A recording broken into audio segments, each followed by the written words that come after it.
Warning: the following video contains explicit language, which may be offensive to some viewers or inappropriate for children. The content within this video is intended for mature audiences only. Are you ready?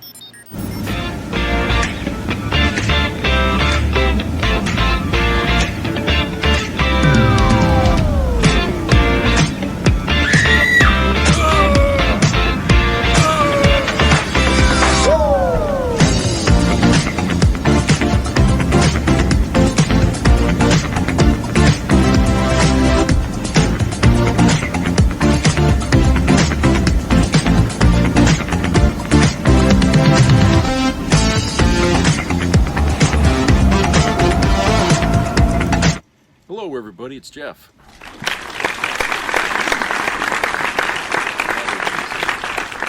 Hope you're having a good Friday.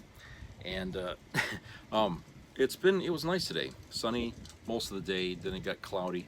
But it hasn't rained or snowed, so I don't think it's gonna, because it's kind of too warm out. It's like in the 40s, I guess, so probably rain, but the snow's melting at a pretty good pace.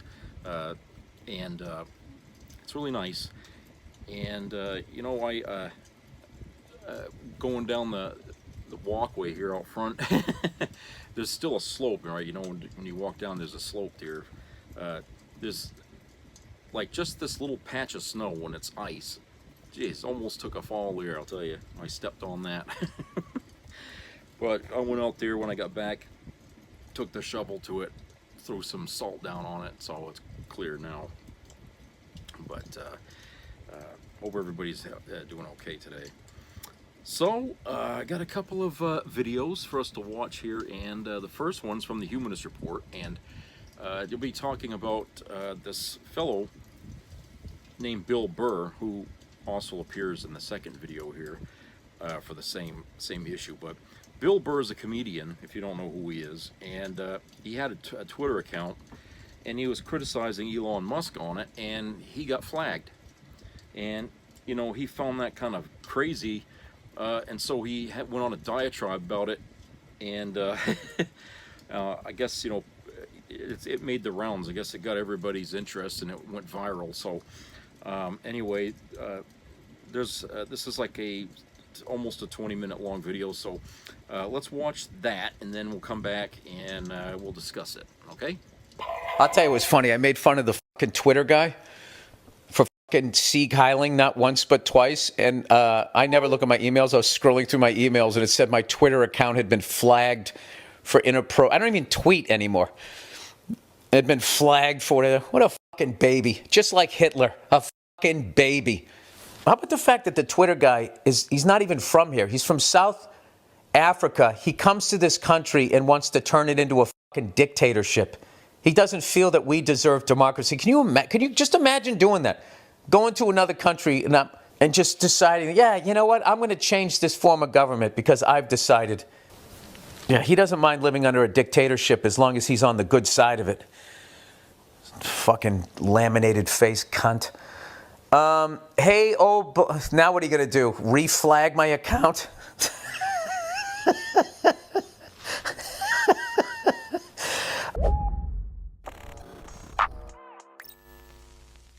That was a clip from the February 17th episode of Bill Burr's Monday Morning Podcast, where he says that Elon Musk literally flagged his Twitter account to, I guess, retaliate against him for daring to mock him, which isn't just embarrassing and childish and shows that he can't take criticism. It's also very short-sighted, because picking a fight with a comedian like Bill Burr is not going to end well, but he just couldn't help himself. And by the way, Bill Burr is not the only comedian who's going after Elon Musk lately, and we'll get to that later. But it's just ironic to me that the world's richest man can't take a joke, even though he himself insists that comedy is being destroyed by people because they get too offended. I mean, he said this at CPAC last week.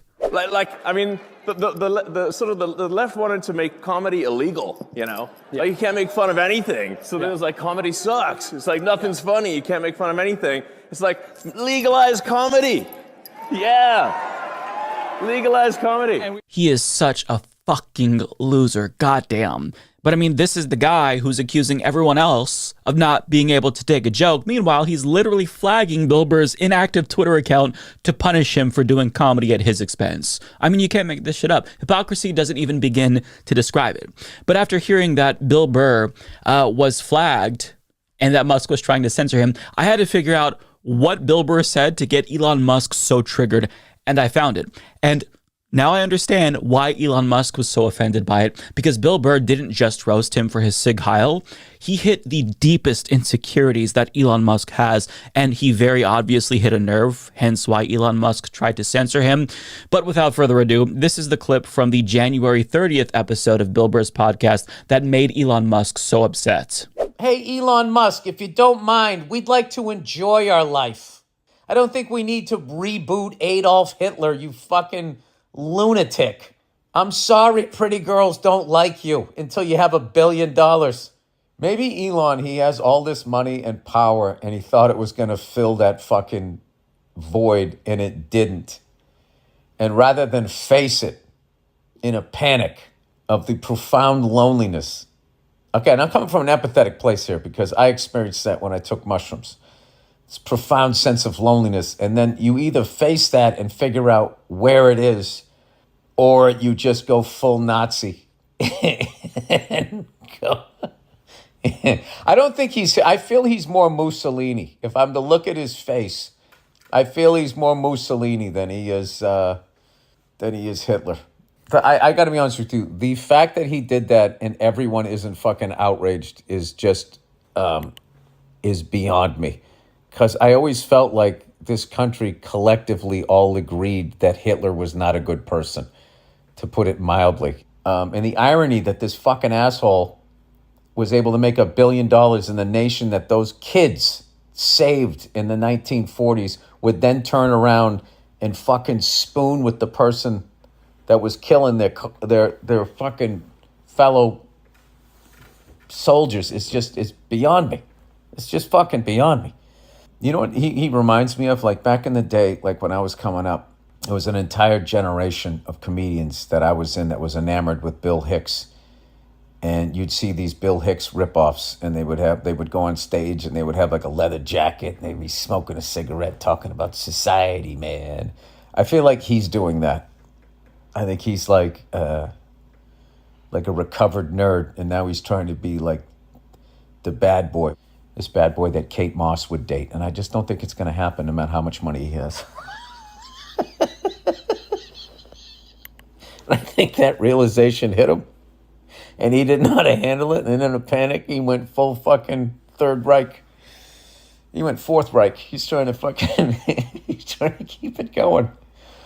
Sorry I'm laughing about this shit because I don't know what to do about it. It's fucking terrifying. It is absolutely fucking terrifying. Not that he did it, because there's idiots everywhere. It's that the lack of we need to stop this fucking immediately is beyond me. Yeah, so that is why Elon Musk was so mad at Bill Burr. And after hearing that, I can't not see Mussolini whenever I look at Elon Musk's big dumb face. Not necessarily because they look similar, but because they both have certain looks about them. Almost like their skin is a plastic texture, or laminated, as Bill Burr put it. But Bill Burr, what he's saying here about Elon Musk, I actually think that he did go full Nazi, because you can't find love. I genuinely believe that Bill Burr is onto something here, because this male loneliness epidemic that we hear a lot about, it is correlated with far-right politics, and broadly speaking, the issue of male loneliness is compounded by neoliberal policies and a lack of economic opportunity for young men. And even though Musk's extremism probably isn't the result of economic anxiety, I think that we can probably rule that out. His loneliness and insecurity does make him susceptible to right-wing radicalization in the same way that young men might be susceptible to it because of their loneliness as well, because it fosters a sense of hopelessness that's akin to the hopelessness felt by young men who have poor economic prospects. Although it's possible that Musk does feel some sort of economic anxiety, just on a different scale, where he feels like the other billionaires are nipping at his heels and they could surpass him and become the first trillionaire before him.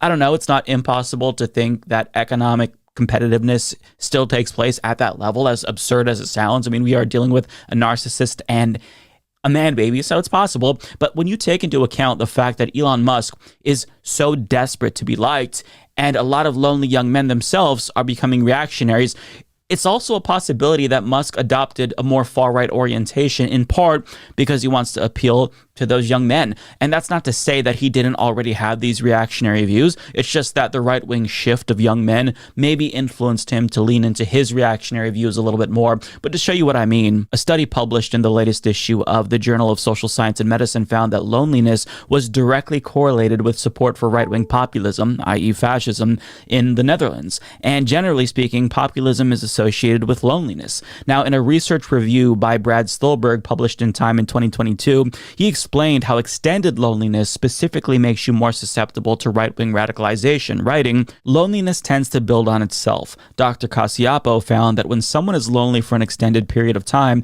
they become more likely to further isolate, which in turn makes them lonelier and thus more anxious, insecure, and fearful. This may be exacerbated by a cutthroat economy in which those struggling to make it have little or no time to build community, and those at the top all too often suffer from status-driven workaholism, which also crowds out time for social connection." In fact, a 2021 study published in the British Journal of Psychology found that neoliberalism can reduce well-being by promoting a sense of social disconnection, competition, and loneliness. These findings echo what I found in reporting for my recent book, The Practice of Groundedness. When we are constantly focused on the next thing and trying to gain a comparative advantage, we generally don't build great connections. We too often prioritize productivity over people, optimization over community. This may feel good in the short run, but it tends to leave us worse off in the long run. He continues, a study published in the journal Group Processing and Intergroup Relations found that social exclusion is a leading factor behind radicalization. A 2021 study conducted by researchers at Rand Corporation found that loneliness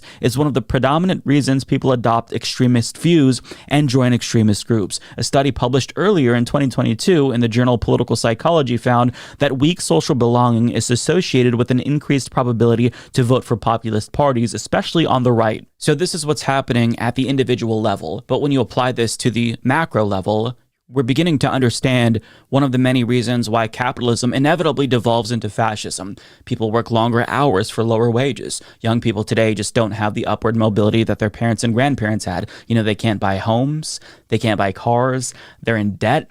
They barely have time for a social life because they're so overworked and they're crippled with anxiety and depression that goes untreated since mental health care in this country is very inaccessible.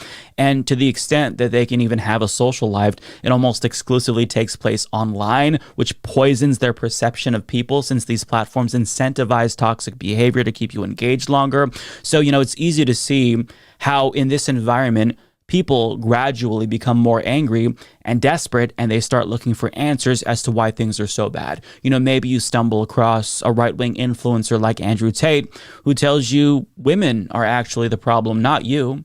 And through him, you find maybe a different red pill influencer who tells you that your masculinity is under attack. And over time, you begin to build up this resentment towards feminism. And you start to go further and further down that rabbit hole and begin to believe that civil rights, LGBTQ plus people, you know, getting more recognition, maybe that's another reason why traditional norms that men once benefited from have been destroyed. And immigrants are the reason why you can't find a better paying job since they're taking all of the jobs, apparently, according to politicians. And that is inhibiting your ability to be economically dependent and competitive, which makes you less dateable. And after all of these ideas begin to fester for years and the anger continues to build, before you know it, you're in far-right territory, and it's only a matter of time before an opportunistic politician exploits your misguided rage after noticing how the tides have turned. And that's kind of where we're at right now. And this is why a left-wing response is the antidote to right-wing extremism, because we trace it to the root of the problem. The rich people at the top who bought off government and rigged the entire economy against all of us, they're the problem. Right? They're the common enemy, not marginalized people. They're simply being used as a scapegoat to keep us all fighting each other instead of fighting the elites at the top. But interestingly enough, Elon Musk is one of the robber barons who's responsible for this situation. And even though he's the richest man in the world, it still goes to show you that loneliness is a motherfucker and it spares no one, no matter how much money you have. And that's why Bill Burr's comments pissed him off so much, because he touched on a deep insecurity that Elon Musk has. And it's that he just wants to be liked. He is desperate to be liked. He bought Twitter to blast his tweets in our faces. He paid somebody to boost him in Path of Exile 2 to be respected by gamers, which is still embarrassing and mind-boggling to me. He won capitalism. He's the richest man on earth. And he bought himself access to every single politician and celebrity that he could dream of. And after doing all of that, it still doesn't change the fact that we all still see him as a pathetic loser. He is desperate to get everybody to see him the way that he sees himself, and no amount of money in the world can get us to see him that way. We see him for what he is. We fucking despise him, and he knows it, and that's really eating away at him every single day. For example, after he was loudly booed on stage at Dave Chappelle's show, Cracked explains that he was despondent and, quote, locked himself inside his office at Twitter, causing concerned employees to consider calling in a wellness check by the San Francisco police because they thought he was going to self-harm. Now, thank God Elon Musk didn't actually hurt himself, and, you know, if you're watching this and you work for Twitter or Tesla, please reach out to me specifically. I'd be happy to try to talk to him and definitely discourage him from hurting himself. I'm also beaming some additional thoughts to my viewers that I have about this that I don't feel comfortable sharing on YouTube. But it just goes to show you that even though he has all the money in the world, he still doesn't have the one thing that he wants the most: for people to like him. See, you can pay people to be around you and compliment you endlessly, but you can't force them to actually like you.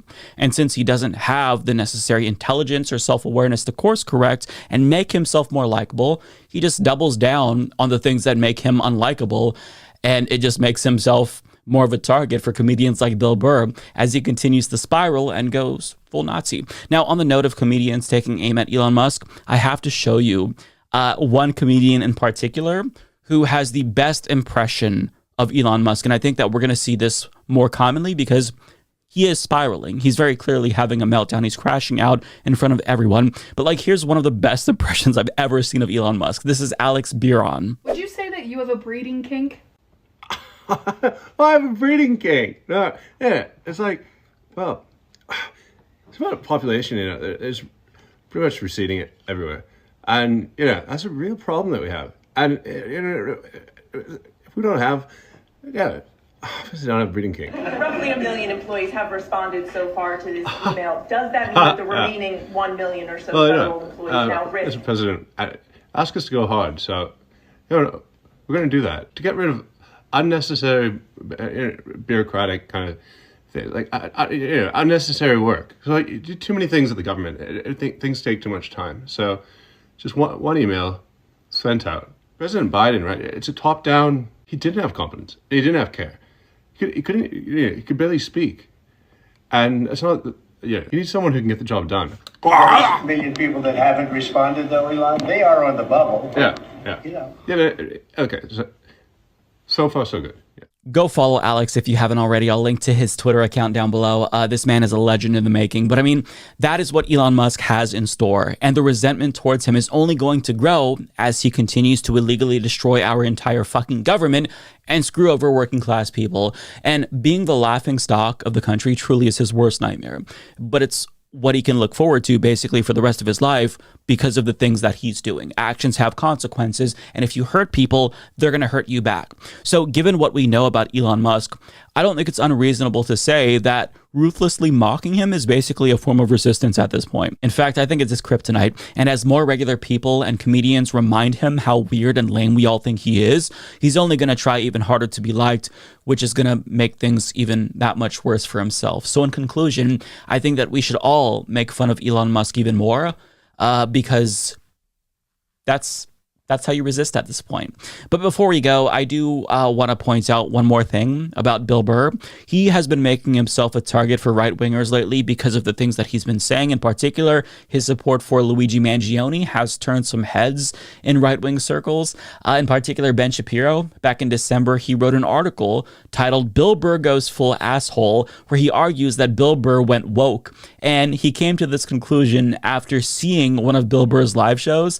And what I love about this is that Bill Burr was asked about Ben Shapiro's comments in an interview with the New York Times, and he had the perfect response, saying, "All he knew is if he put woke on what I said, he would make more money. I don't know who he is, but that guy is a jerk-off." And that's exactly right. And the fact that Bill Burr is pissing off these kinds of assholes, billionaires and billionaire bootlickers like Ben Shapiro, I think it just goes to show you that his comedy actually is subversive, unlike the other comedians like Joe Rogan, who bow down to the rich and the powerful and bring them on his podcast to let them lie to his viewers about how the Consumer Financial Protection Bureau is actually bad for regular people, when the opposite is true. I mean, so many comedians these days, they grovel at the feet of the powerful, which seems antithetical to comedy, because you're supposed to poke the powerful. You're not supposed to punch down on marginalized people, but that's what they're doing.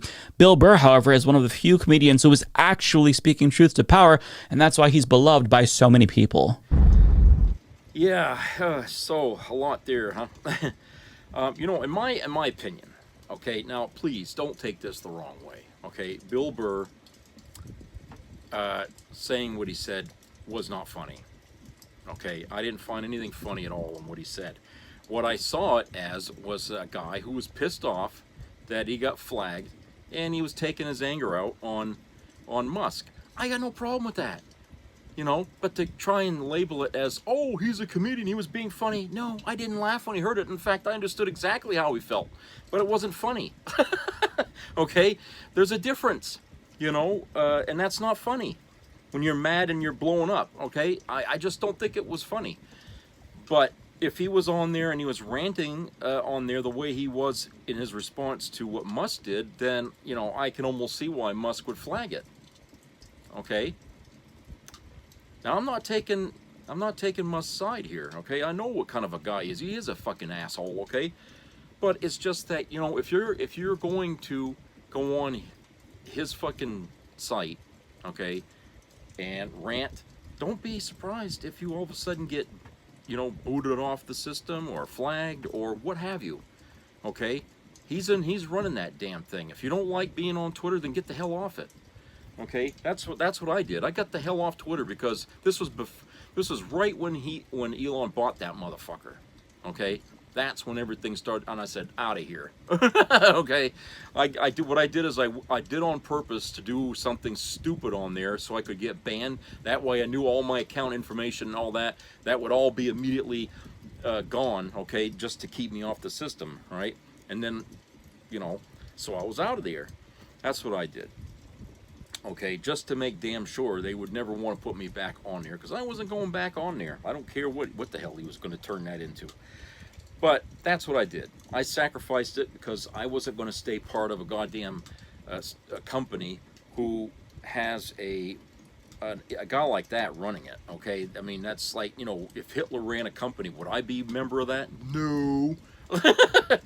If Trump had a company, would I be a member of that? No. Okay? That's why people are out there vandalizing Teslas wherever they see them, okay? Get pictures all the time on Reddit of people, you know, spray painting on them and, you know, carving on them and, you know, doing all kinds of things to these Teslas, even slashing the tires. I see that all the time on Reddit, and it's happening in Europe as well as over here. Okay, so it's a global thing. And as this happens, you know, Tesla stock is continuing to drop, you know, and you know, these people that have these cars, I mean, I doubt anybody's going to be able to sell those or trade them in for anything, right? You know, nobody's going to want to be associated with that fucking company. All right, and this is his fault because he got out there and he did those fucking sea-kiles, you know, and he talks like a goddamn Hitler, you know, when he comes into this country and he decides he wants to take it over. I mean, who the fuck wants that? You know, nobody wants to be attached to that. I mean, Christ. It's ridiculous, okay? And it's un-American. And we have a right to oppose such people, okay? Our veterans fought wars so we could have that right to oppose evil when it appears in this country, okay? And if MAGA doesn't like it, well, fuck you, because, hey, that's what veterans fought for. Instead of thanking these people for their service, why don't you ask them why they served? Okay, you're probably not going to like the answer you get in most cases because these people are very American oriented. All right, especially those people who fought in wars. Okay, those people had a reason to fight. Okay, they didn't want to go, but they went anyway. All right, They went anyway, especially your World War II vets. None of these people wanted to get thrown into the fucking meat grinder overseas, but they did it anyway, okay? And these people deserve your respect that they went and fought, okay? But if instead of thanking them for their service, why don't you sit down and talk to them and ask them, why did you serve? Why did you do it? Okay? Get the truth. Don't assume that these people, you know, are on your side. Some of these people are not. Believe it or not, there are veterans who are totally against Trump, Musk, and all the shit that's going on in Washington, okay? Veterans are just as diverse of people as any people you'll ever run into, okay? They come in all political stripes. And so there are Democrat veterans, there are Republican veterans, okay?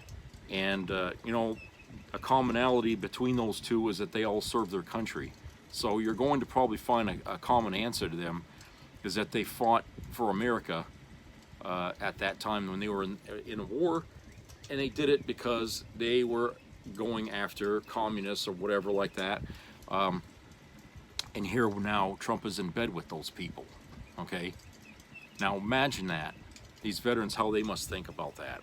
I mean, he's already attacking the VA system, this fucking Trump here, okay? He's attacking the VA system. He laid off over 1,000 workers, and he cut staff here in Maine, in the Veterans Administration, you know, the clinics here in Maine. He cut that down just recently. He's stirring the shitstorm here, and this is not how people respect veterans. Okay, you people think you're veterans, but then you back people who are going to turn around and kick the support out from under them, you know, when they need it. I don't see how that sits well with you people in MAGA who think you're a patriot, okay? If you're a patriot, you shouldn't be in favor of that at all. All right? Shouldn't be. It's wrong on so many levels. And you're doing yourself a disservice, okay? You're dishonoring yourself as an American, okay, by supporting this country going after veterans who fought for this country, all right? There's no place for people like you in this country when you turn your back on them. You're a traitor if you do that.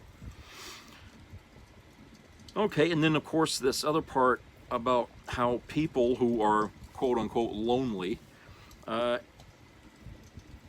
prone to, you know, becoming conservative and even go to the extreme of becoming MAGA. My question is, and I think, you know, maybe there is an answer here, but, you know, because I'm sure there's not, there's exceptions to every rule, but, you know, how do you explain all the women who left their MAGA men after the election? Well, if these men are MAGA and they're lonely, then how could they have had a wife or a girlfriend or something like that? You see what I'm saying?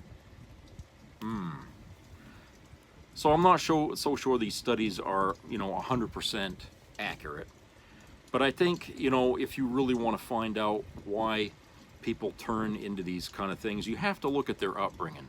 Now, you look at Elon Musk. Where the hell did he grow up? South Africa. And what was going on at the time down there? You had apartheid happening in that part of the world, right? So he grew up in that shit.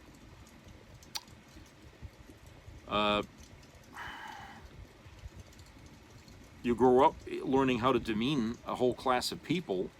Naturally, you're going to be open to more of the same. I mean, more that kind of, you know, hateful, racist, bigotry, misogyny, or whatever the hell, you know, maybe that lays the groundwork for a person to just walk right down all the way to the end, you know. And I think in this country, we still have an active, you know, like KKK and Nazi, American Nazi group. We still have these things in this country that still taint the waters. You know, that I don't understand, okay? After everything that's happened in this country and we still let these groups exist is beyond me. I don't know. If I was president, that would disappear, okay? Call me anti-American or whatever you want to call me. But it's not a religion, okay? And they are absolutely against the United States. That makes them terrorists, okay? We should not allow, I mean, would we let the Taliban set up a store here? You know, okay, in this country? Of course not. So why do we give credence to groups like the KKK and the American Nazi Party? Why do we let that go on? Okay, There has to be a limit. All right? It's one thing, you know, if it's a religion, okay, freedom of religion, I agree with that. People should have a right to worship how they want. Okay? But what does the KKK do in the rally? They don't worship a goddamn thing except the fucking swastika. You know, I mean, that there is no religion. So we have to put our common sense to work here on that. We gauge these organizations by what they do. And what have they done, you know, in their history?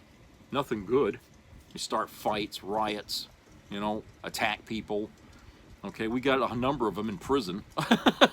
You know, so, hey, at some point you got to draw the line and say, okay, enough is enough. You people, we sat back, we let it slide as long as we could. You guys didn't clean up your act. Okay, that's it. Game over. You guys are out of here. Either you close up or we're going to ship you out of this country. One or the other. Okay, if you're not going to be American, then leave. We'll cover the cost. Pick any country you want to go to, and we will pay for your move to that country. Okay, but we don't want you here. We don't want you here, okay? We just can't have you here. You're disrupting the smooth flow of democracy in this country.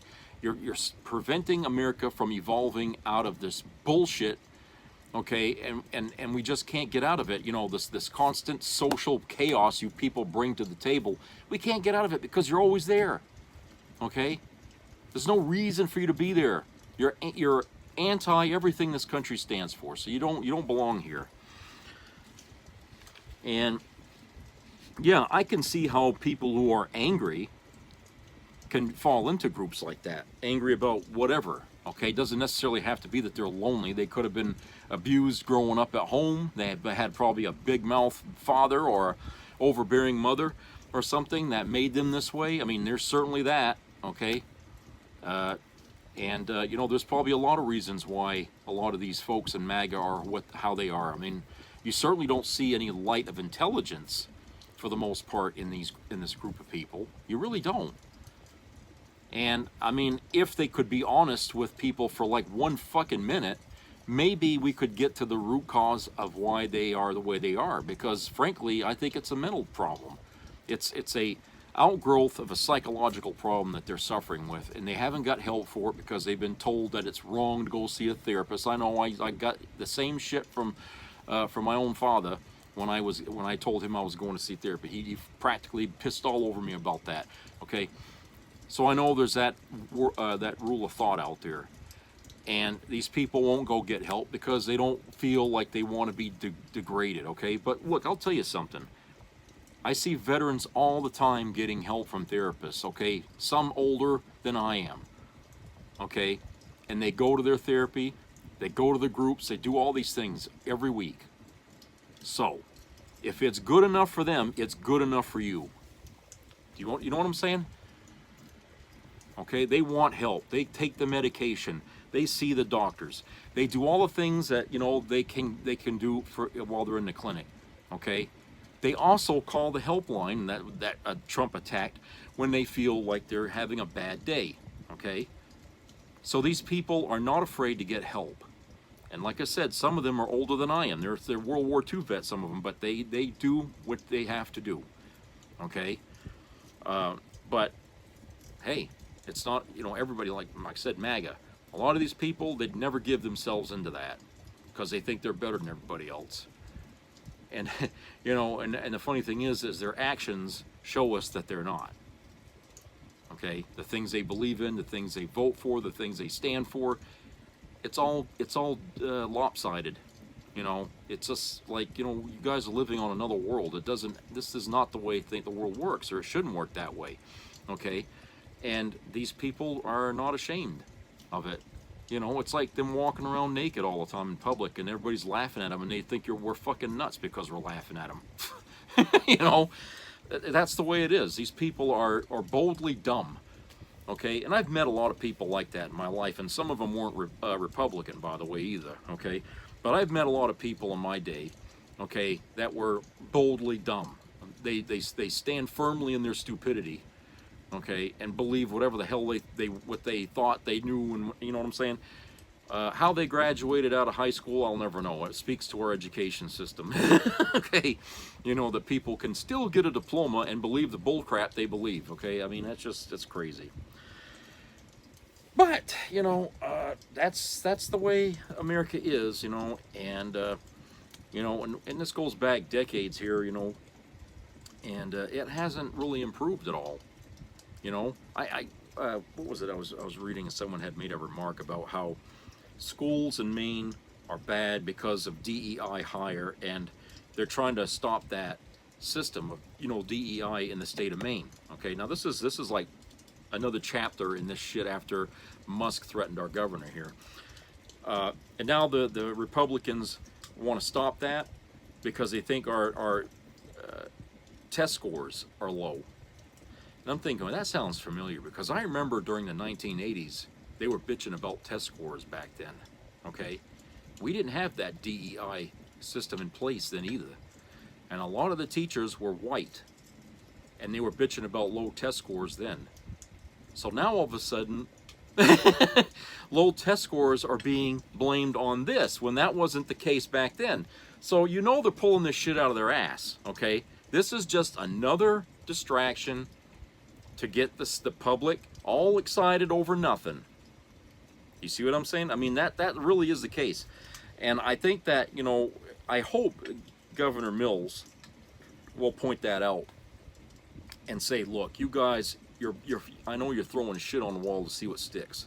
Okay, this isn't going to stick, because we had an issue of low test scores back when I was like 30-something years old. Okay, in this state. Okay, and we dealt with the problem by investing more into the education. Okay, and you know, we didn't, and all of a sudden those scores started to improve, and we didn't hear anything about that until now. Okay, now all of a sudden we're blaming it on this, which we weren't doing back then. Most of the teachers that were being hired were white. we had a few. There was a couple of black teachers in my town when I was growing up there, but that was it. I mean, I think 2 or 3, if that. Okay, we had one substitute who was black, and we had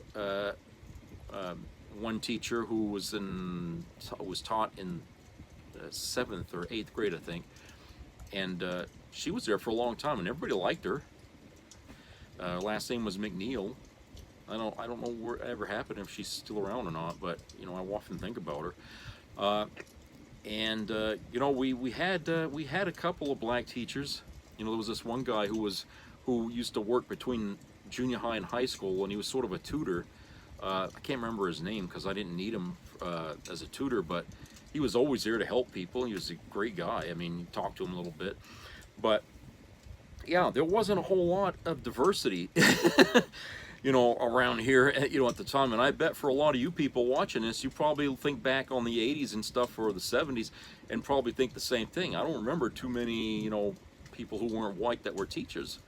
Okay, DEI was not really an issue then. I mean, it wasn't a thing. There was no such thing as that, I guess. Okay, even the colleges weren't, you know, doing that.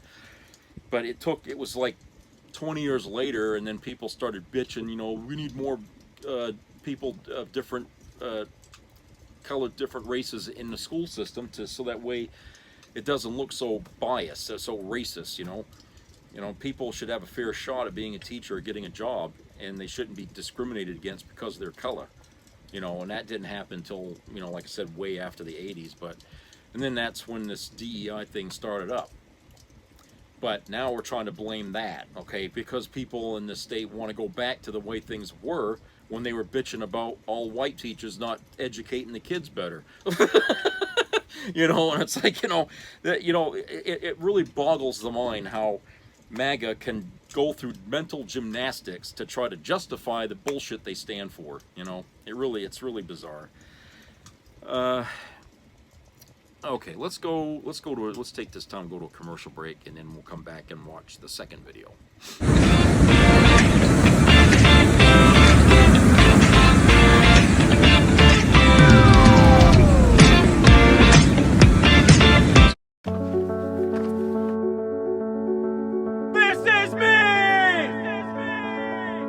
I'm Alex Curtis. I'm a lobsterman in Maine, and this is me.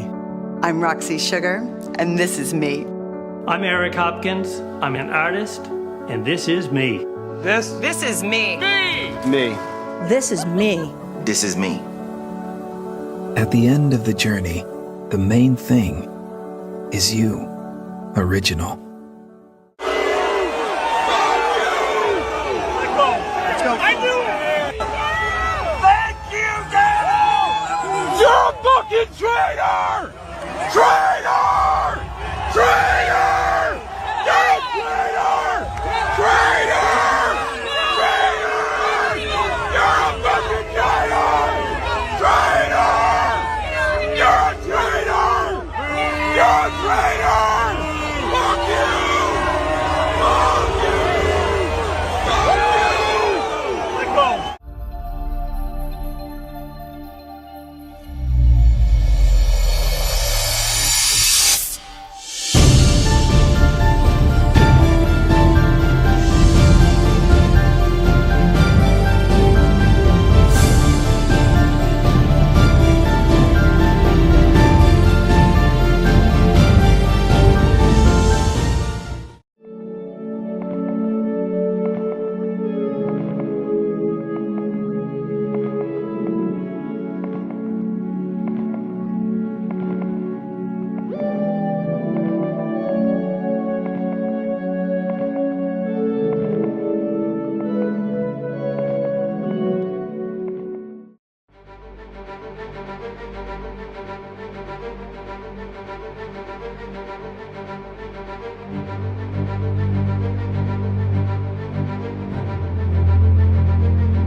Watching the power grab and illegality going on in Washington, it's easy to feel helpless, like there's nothing you can do.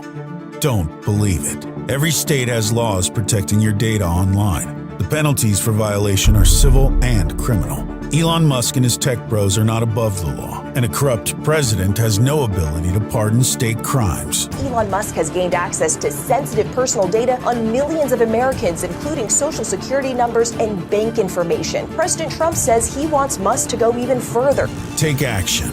Contact your state's Consumer Protection Agency. Contact your state attorney general. If your social security data has been illegally accessed, you have rights. No one elected Elon Musk. No one elected the tech bros following his orders.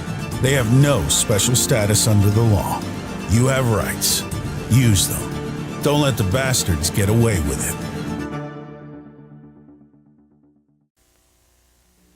Be a part of the entertainment value of a lifetime.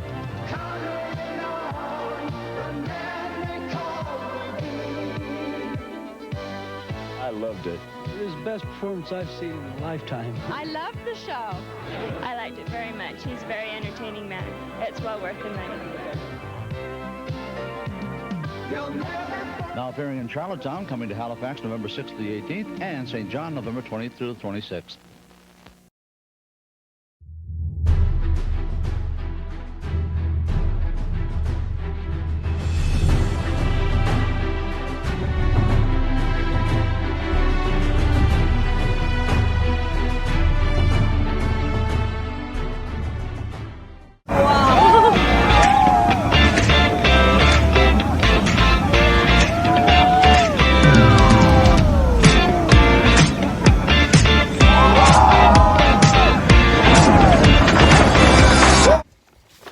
Okay, welcome back, everybody.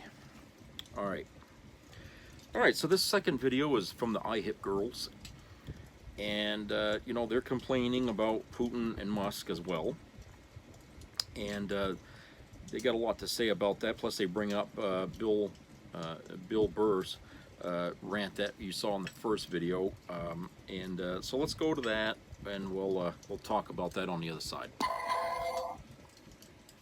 Not be overstated how dangerous / stupid it is that the President of the United States, convicted felon Donald Trump, has been lying to the American public and saying that the Ukraine attacked Russia. This is demonstrably and verifiably and objectively false, yet he continues to do it. He continues to do it because he is compromised and owned by Vladimir Putin. Let's listen to Jasmine Crockett. Time for us to say, Mr. President, guess what? Russia invaded Ukraine. Can we at least agree on that one? Facts matter. Y'all, this is literally potentially putting us into an international crisis. We may be heading towards the next world war because we have a president that wants to pal around with Putin and wants to do everything to make him feel good, including lying about who invaded who. Mr. Chair, I got a minute left, but I really want to yield to any of my colleagues and ask them if they will say today, very basically, that when it came down to the war in Ukraine, that it was not Ukraine that invaded Russia, it was the other way around. Is there anybody in here that has enough courage to say that Russia invaded Ukraine? You can have my time. And this is yet the problem. Crickets from all of these so-called MAGA patriots. They would rather worship a man that has failed at everything he's ever done except for lying and being corrupt and manipulating people. At that, he's masterful.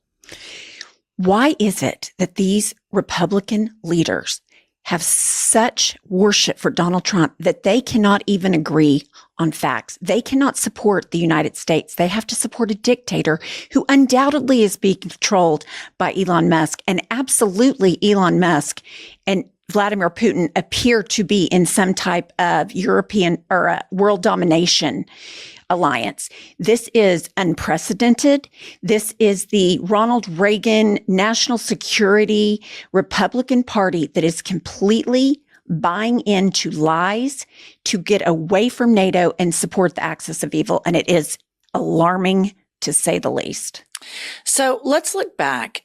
Here is an article and a headline from 2014, 2 years before Trump won his first term. Eric Trump in 2014, we have all the funding we need out of Russia.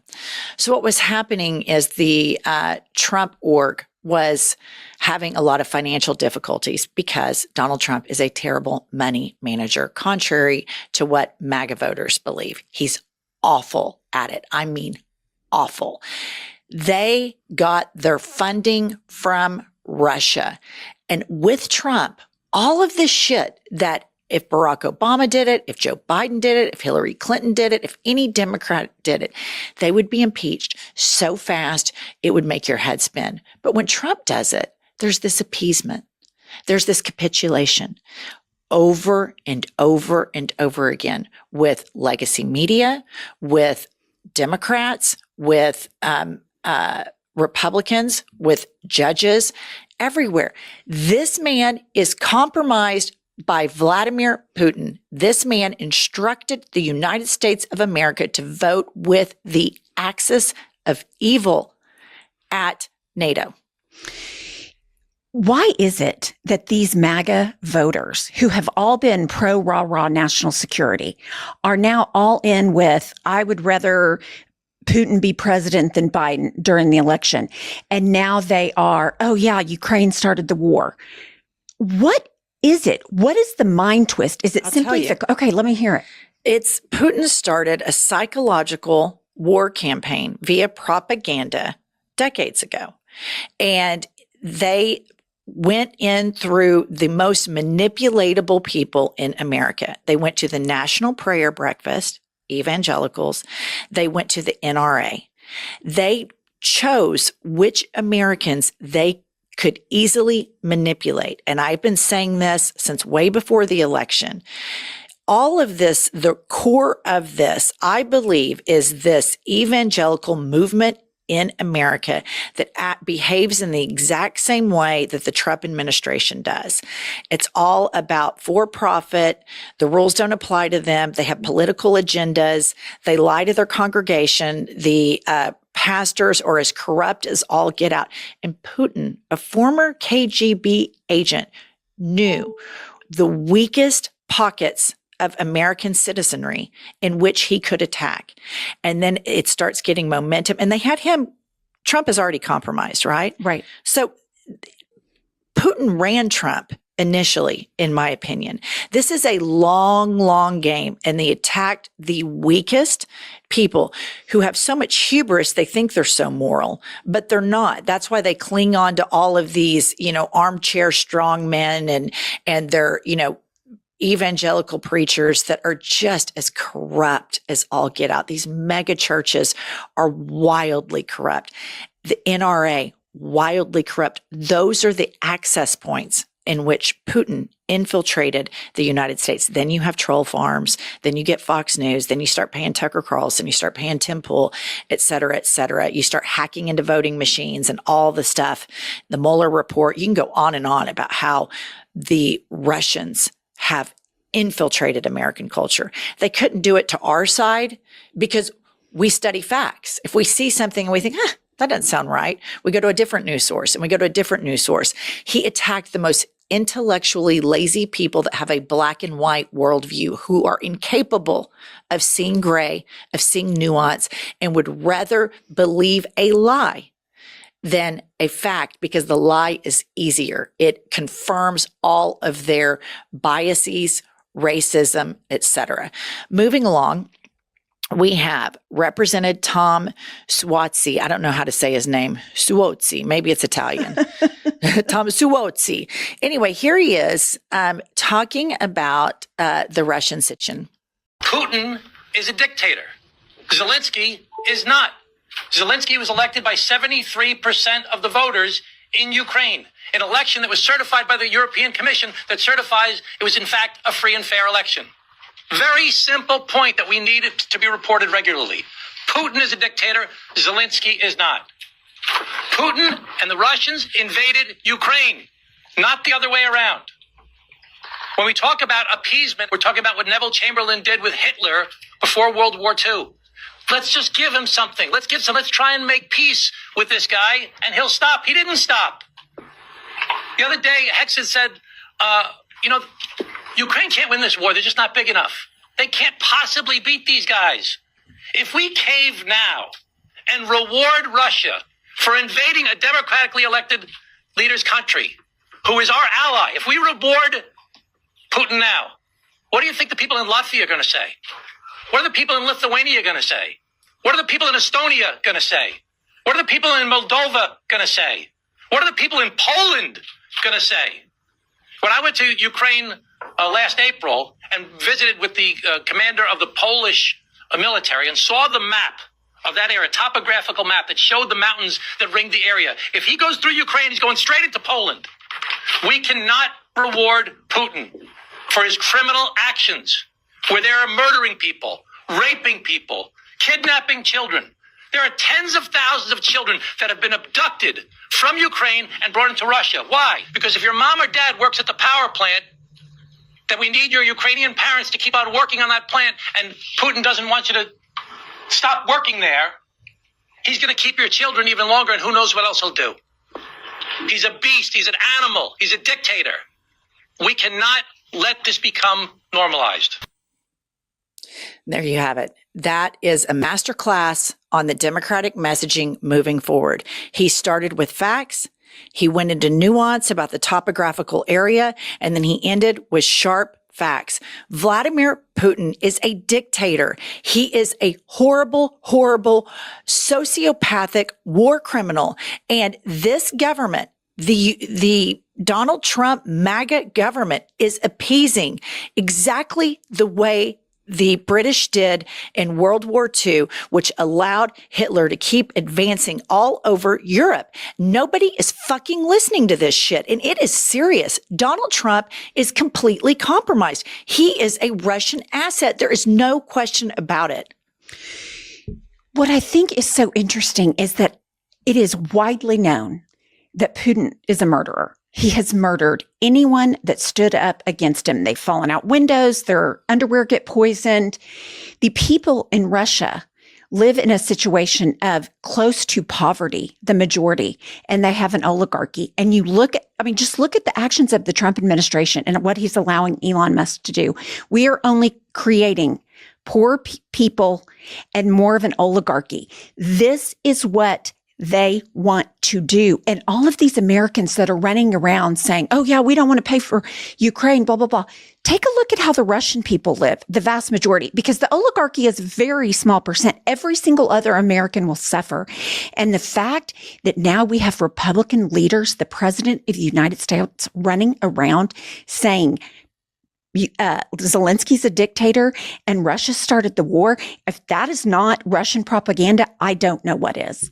You're exactly right, Pumps. You're exactly right about the way the situation, the living situation is on the ground in Russia and what they are doing right now to set up a mirroring position where they are knocking out any sort of support system for working class or lower class Americans. And we're heading straight into an oligarchy courtesy of Jeff Bezos, Donald Trump, and Elon Musk. Okay, this next clip I want to play for you guys is, of course, comedian Bill Burr. And the guy that posted this, I want to read his comment first. He says, "It's wild that for all the money Democratic politicians and consultants and pundits have to study communication strategies and messaging, they still can't figure out how to sound like normal people like this." Listen to comedian Bill Burr. I made fun of the fucking Twitter guy for fucking Sieg Heiling, not once but twice. And I never look at my emails. I was scrolling through my emails and it said my Twitter account had been flagged for I don't even tweet anymore. It had been flagged for whatever. What a fucking baby. Just like Hitler. A fucking baby. How about the fact that the Twitter guy he's not even from here. He's from South Africa. He comes to this country and wants to turn it into a fucking dictatorship. He doesn't feel that we deserve democracy. Can you just imagine doing that? Going to another country and just deciding, yeah, you know what? I'm going to change this form of government because I've decided. Yeah, he doesn't mind living under a dictatorship as long as he's on the good side of it. Fucking laminated face. Because that's another thing. All of these people that are into fucking Hitler, you know what I mean? And like look at this guy like he was some sort of fucking hero. The guy's one of the biggest fucking cowards ever.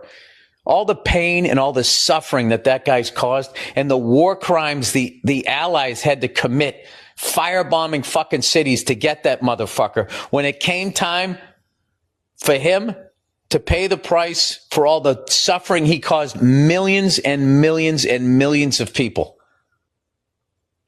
Did he face the music? Nope. He gave himself a nice, quick, painless fucking death. That's your fucking hero?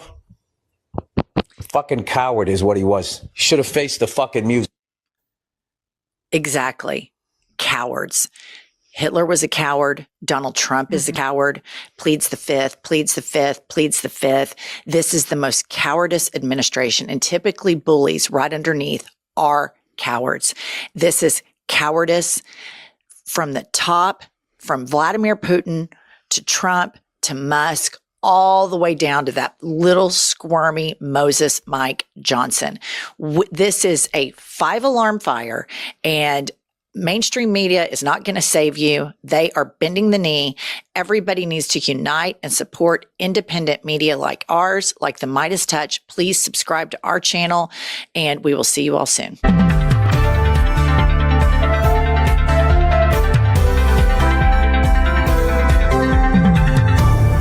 So, yeah, I mean, look, Putin, like they were saying, he knew what he was doing in this country, okay? He was playing the long game since the Soviet Union fell. I think it stuck in his craw that the United States, rallied victory here over them. Being a former KGB agent. And, I think he planned, because look, the propaganda in the Soviet Union at the time was that the United States is corrupt, it's godless, and all that. And in some aspects, they were right, okay? But they were also exacerbating that propaganda to to demonize our country as much as they possibly could to keep the public on their side. It's sort of like 1984, right? Where they're constantly encouraging people to get mad at individuals they don't even know, and they're being told lies about things they don't even know either. Okay, so I mean, it's like 1984 existed in the Soviet Union back then. Okay, and people didn't have any choice but to believe them, because that's all the information that came from only inside their country. They weren't allowed to get information outside that country. And you know, these people, of course, they had spies in our country, just like we had spies in their country, and their spies, you know, obviously reported back at some point that, hey, you know, they got these things called Christian megachurches, okay, and they run these things to get money. They're very crooked, and they're really they manipulate people. They're kind of like the kind of people we want, okay, because they're manipulators. They can do wrong, and the people forgive them, and that's an asset to some foreign power who wants to do something to this country, right? They say, okay, well, these people do this for money. We'll just give them money. They'll do what we want, right? NRA, the same fucking thing. You know, these people, they go around with this, the Second Amendment, you know, saying, oh, we got to protect ourselves. The government one day is going to take away our guns, even though it never would happen. But they're sitting there going around scaring people and making people buy more guns, again, for the money, okay? And they see that too. And so what do? They begin to manipulate that. And then, you know, they got these, what do you call them? These they start getting involved in the voting machines and shit. You know, we hear stories about that and stuff. And, you know, and so, you know, we know that Russia and the Soviet Union, okay, I mean, they're the same land, but they are two different governments, okay? They've constantly been sort of mingling into our society, trying to do things in the long term. You know, plant a seed here, plant a seed there. Later on, what that crop will bring us, we can use against them, okay? Well, now they're coming over here to, you know, plow up what they've planted. And now Trump is one of those idiots, a gullible idiot, who, you know, because he's all about money. They know that, you know, like I said, this is how they figure out who's weak in this country, and it's usually the people who do these things for money. Trump is weak because his whole life is about the fucking dollar. Okay, that's all he cares about, is making money. So he would be the number one target. And Musk, well, same thing. Okay, so now you got two puppets from Putin in our White House, and it's not a wonder that everything is like what it is right now. It's not a wonder. If you're suspecting that somebody's manipulating this country to destroy it, you're right, because that is what's happening. Okay, yes, the Heritage Foundation made this Project 2025 manifesto, but how much of that was in there that came from the mouth of some asshole in Russia or something like that to add into this thing in order to destroy the country from within? Okay, like I said, money. And, you know, these people, you know, who you think have their own separate agenda, really is not that separate from the agenda that Putin has for this country. Really isn't. The end result is still the same. Okay, Christian conservatives are basically like the Nazi Party, I think, in a lot of ways. Okay, they want things their way, and you can't be against it. Okay, abortion, a ban on abortion. I mean, that right there in itself talks about how they want to manipulate everybody's life, where they're locked into one set of action, and that's it. You're not allowed to think outside the box. That's oppression. Okay, that's authoritarianism right there. An abortion ban is authoritarianism, and it's not American in any stretch of the imagination. But Christian conservatives are authoritarianism. That's what they are. And so they become an easy target for people in Russia, where religion is practically, you know,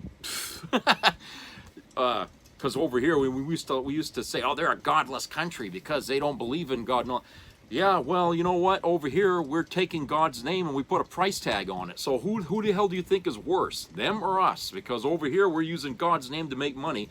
Over there they're making money by saying, oh, these people are godless. Okay.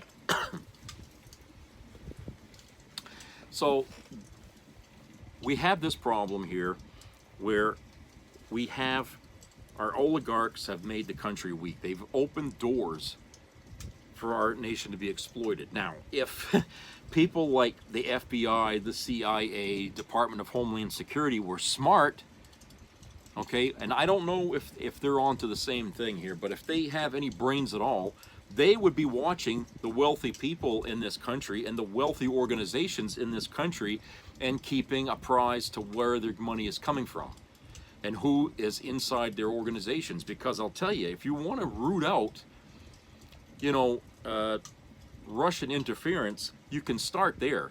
Because what gain would a Russian have to come after me? I've got nothing. I have no influence anywhere. So why would they even look at me as a means to an end? You see what I'm saying? I'm a nobody. But if I was a multi-millionaire or a billionaire, well, okay, he might have influence. He can buy politicians. He can do this, he can do that, because he's got all this money. Well, that makes me a target. I might get, you know, emails or calls from people I don't know. I might get a knock on the door, you know, somebody, you know, it might be just that easy, you know. So like I said, you have to keep an eye on the wealthy in this country and making sure that things are, you know, staying inside the bounds of law, and that they're not being subjected by, you know, outside foreign elements. Okay, that's how you protect the country from enemies, foreign and domestic, because these foreigners are making domestic enemies. They influence the people, the wealthy people in this country, and they become the terrorists of America. Okay, you know, I could say, you know, certainly that you could make that argument for like the healthcare industry and how many they've decimated, how many lives they've decimated over the decades by not fulfilling their end of the deal. Okay, by denying people service because, oh, it was too much money for us, we're not going to pay it, so let's just drop them. You know, by betraying the people that are their customers, you know, they killed a lot of people. I'd call that terrorism, right?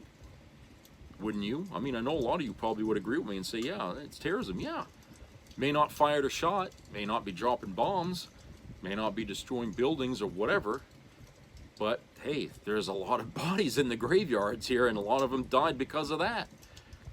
Okay, I think even Al-Qaeda probably couldn't match that. But we just keep our mouths shut about it, and we live our day-to-day lives, and we allow this to go on, you know. And it's sad that we can't maintain that momentum, you know, to do something about it. And I think that's something that Russia knows, is that we're really a lackluster population. We see the crimes, we know they're there, we know what the problems are, but we don't seem to want to get together except when it's election year or something like that and fight it out. But then look what happens. We try to fight it out, the other side knows what the real issues are, and they won't talk about them. Instead, they come up with other issues that really have no bearing at all. I mean, has anybody heard the media talk anything more about the immigration thing since, you know, Trump won? I haven't heard much about it. Okay? Or how about the healthcare problem after that assassination there from Luigi?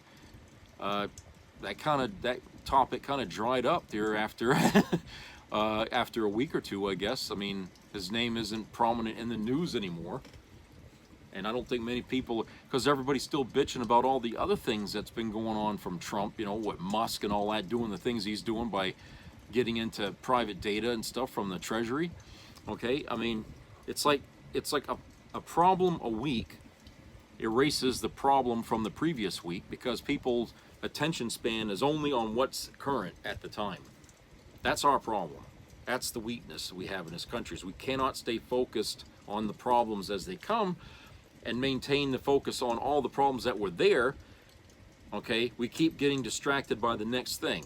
It's almost as bad as when they come out with a new cell phone and everybody's, oh, gotta go get that. Okay, when there's nothing wrong with the one they have. Okay, it's the problem. It's like that. Okay, the next week could be a whole week of something else, and we'll forget about the things we were bitching about this week. If you keep the population distracted, that's how they forget about things that happened. Okay, remember the drone thing, the fucking drones that were flying all over hell? I haven't heard much about that in a long while. Okay, no update on that. Trump said, "Oh, get to the bottom of that." Well, where's the bottom? He ain't come to it yet. All right, you know what I'm saying? These things are distractions. Okay. And like I said, that issue with the drones could have been easily revealed if people had the nerve to do what I said they should have done. Okay, because somebody controls them things, and if they are government property, they're not going to let average citizens do anything to damage those things, and somebody's ass is going to get in trouble for it. Okay, so that's like I said, and Christ, they had the governors and the mayors and all them up in arms. Now all of a sudden, that's like yesterday. It seems like a year ago that happened. Okay, that was only what a few months ago, but nobody's talking about it now. But this is how we're played. This is how we're played as a society. Is that, America's? I mean, the government's figured us out. They figured us out. They figure out how to play the American public because they know what we're all about. We're about the next newest thing, good or bad. Play us like a fiddle. We can get what we want by manipulating the public, and we don't catch on to when we're being manipulated. We don't see it. We don't see the signs because I think a lot of us, we're so busy with our own issues in life and stuff like that, and we have our own preconceived notions about things that it blinds us a lot of times to what's real and what isn't. Especially when it comes to politics. You got MAGA people believing their own lies, right? They live in an echo chamber. Okay, and so they never get to hear the other side of the coin. They never get to hear that they might be wrong. They won't accept it. You see, so they're easily manipulated. All you have to do is say the right things to get into their bubble, and all of a sudden, they're like butter in your hands. You can do what you want with them, and that's what makes them weak. And Democrats some of them are the same. Okay, some of them are the same way. They live in their bubbles too. Okay, I try to stay objective and look at it from both sides if I can do that. Of course, it's harder to do that these days because, like I said, to get facts out of the press and stuff here in the States is difficult, and a lot of times you have to get the news and stuff from other agencies outside of the U.S. that they don't care about how it taints America because it's the truth, right? I mean, they'll protect their own countries, but when it comes to the U.S., it's who cares, right? Just lay it out on the table. And so, we have that problem right there. So, in a way, we're all kind of being subjected to propaganda from both sides, and you have to stay attuned to what's going on, and you can't just, tune out for a week at a time and then lose track of where you were. It's like reading a book. Okay, you put the book down, okay, for a few days, and you might forget what happened in the previous chapters because you weren't reading it in a consistent fashion all the way until you were finished.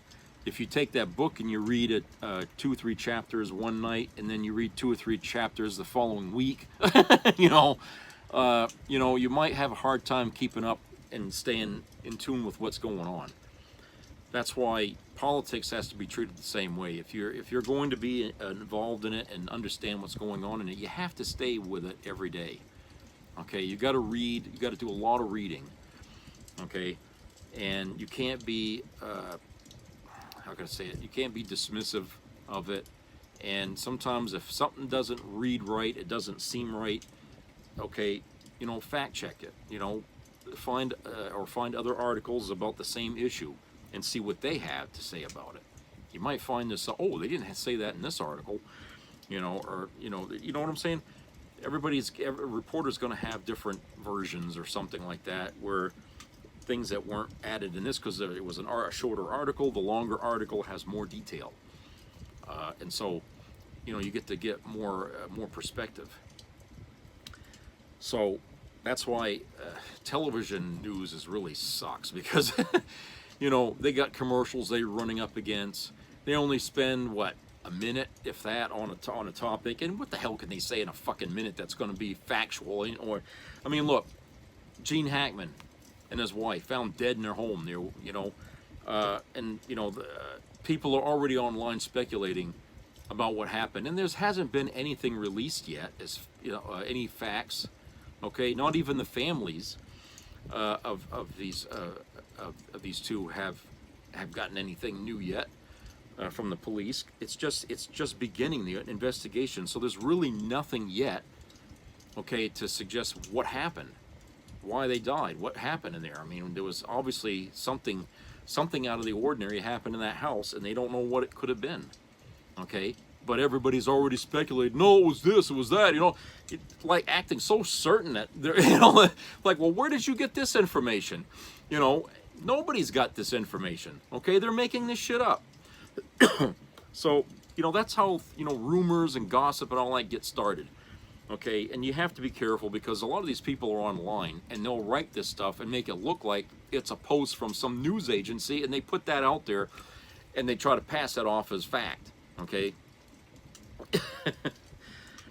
So, you know, it's very hard to navigate these waters when it comes to knowing what the hell's going on in the world. And that's why it's very important that people stay wise. Keep your bullshit filter clean. Okay, make sure you know you're aware of what people are capable of doing. Don't watch every fucking video you see on YouTube and think that's real. That's another thing. People are you know, a lot of AI videos are being put up there, you know, with depicting actors or political figures, and they're just AI and it's not real. Okay, if they're doing that, okay, you know, they're getting to the point where they're going to start making up things, you know, and that's dangerous. And I don't know, there needs to be some guidelines set about that, as far as I'm concerned. Okay, I don't know.